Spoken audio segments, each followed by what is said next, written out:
I think a mental illness is, I don't know, something that you have that you can't really get over by yourself. It's something that, may require some professional assistance to get over with. Something like depression that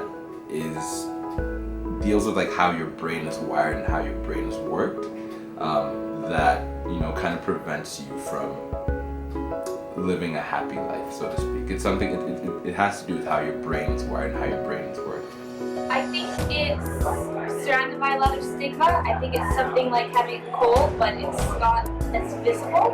And so sometimes a lot of people don't realize that someone's dealing with a literal illness or a sickness. It's not something that's made up. I think a mental illness is when you are uncomfortable with thoughts in your own head, the way that you may be feeling, in any way, shape, or form, when you are not okay with what's going on in your own head.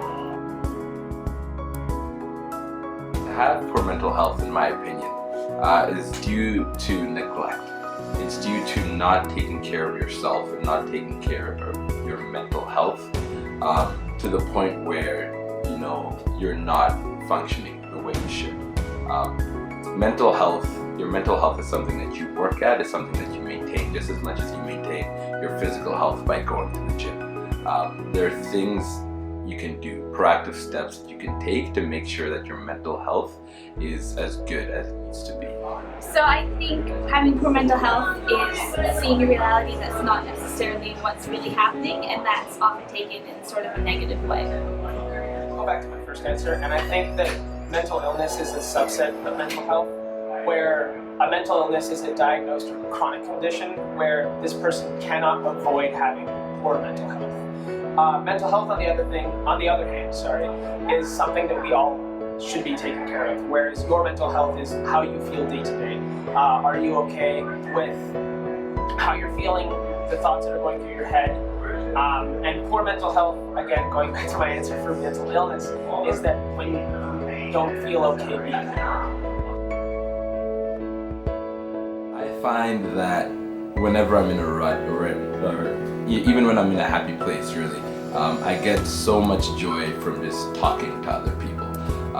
When I'm feeling bad, it's about opening myself up and sharing what I'm going through. It helps me digest it and work through and kind of see what I need to do to get out of it.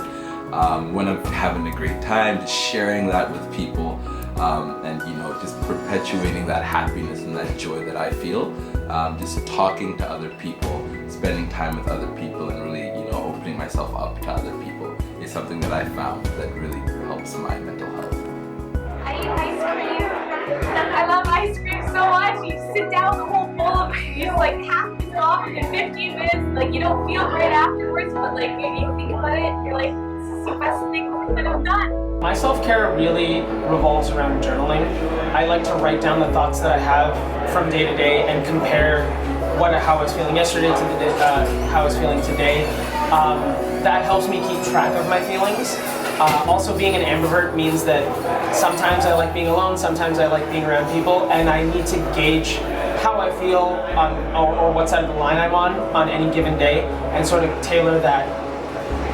So let's say I'm really introverted one day, I may just go home, read, take that time to myself to sort of unwind and reflect.